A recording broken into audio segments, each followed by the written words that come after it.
তিস্তা পারের কান্না আর না আমরা এটা রুখে দেওয়ার জন্য আজকে আমরা সবাই ঐক্যবদ্ধ হয়েছি।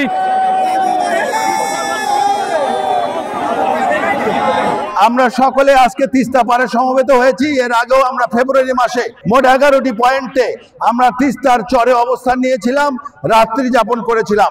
সরকার আমাদেরকে বলেছে যে সরকার আগামী জানুয়ারিতে এই মহাপরিকল্পনার কার্যক্রম শুরু করবে, কিন্তু আপনারা জানেন ইতিমধ্যে নির্বাচন কমিশন বাংলাদেশের জাতীয় সংসদ নির্বাচনের একটি রোডম্যাপ প্রদান করেছে।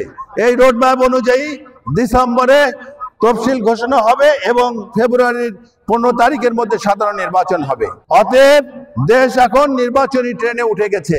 আমরা এই কারণে তিস্তার মহাপরিকল্পনা বাস্তবায়নের কাজ এই নভেম্বরের মধ্যে যাতে সরকার শুরু করে এবং কোনো টালবাহালা না করে, সেই কারণে আমরা আমাদের আন্দোলন অব্যাহত রেখেছি এবং সেই আন্দোলনের অংশ হিসাবে আজকের এই মশাল মিছিল, আজকে তিস্তা নদীর পাড়ে আমরা মশাল প্রজ্বলিত করে সেই দাবির সমর্থনে আমাদের জোরালো অবস্থান ব্যাখ্যা করব, সেই দাবির সমর্থনে আমাদের জোরালো অবস্থান তুলে ধরব।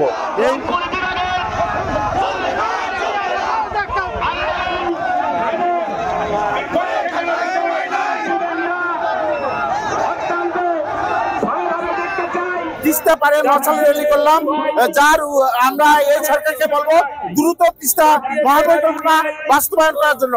দ্রুত বাস্তবায়ন না হলে দুলু ভাই আমাদের যে নির্দেশ দিবে অবিলম্বে সেই নির্দেশ আমরা পালন করব এবং কঠোরতম আন্দোলনের বাধ্য হব।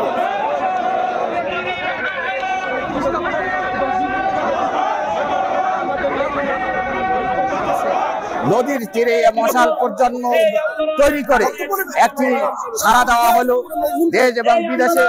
এই মশাল প্রজন্মের মাধ্যমে যদি এই সরকার তিস্তা মহাপরিকল্পনার কাজ শুরু না করে, তাহলে আগামী দিনে আবারও আমাদের প্রিয় নেতা ডাক্তার আসাদুল হবিব দুলু এবং রাজীব ভাইয়ের নেতৃত্বে কঠোর থেকে কঠোর আন্দোলন শুরু হবে এবং যতক্ষণ পর্যন্ত তিস্তা মহাপরিকল্পনার কাজ বাস্তবায়ন হবে না, আগামী দিনে ততক্ষণ পর্যন্ত আন্দোলন অব্যাহত থাকবে।